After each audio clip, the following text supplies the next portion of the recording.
Hi, அனைவருக்கும் வணக்கம்.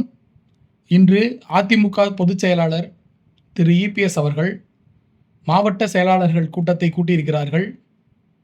ஒவ்வொரு மாவட்ட செயலாளரையும் தனித்தனியாக அழைத்து உட்கட்சி பூசல்கள் மாவட்டத்தில் எந்த அளவிற்கு இருக்கிறது என்றும் தேர்தலில் தோல்வி அடைந்ததற்கான காரணங்கள் குறித்தும் ஆலோசிக்கப்பட்டிருக்கிறது.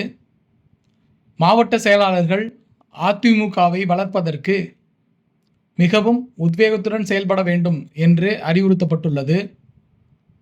புதிதாக நியமிக்கப்பட்டுள்ள மாவட்ட செயலாளர்கள் அனைவரும் தலைமையுடன் கலந்து ஆலோசித்து செயல்பட வேண்டும், சிறப்பாக செயல்பட வேண்டும் என்று அறிவுறுத்தப்பட்டுள்ளது.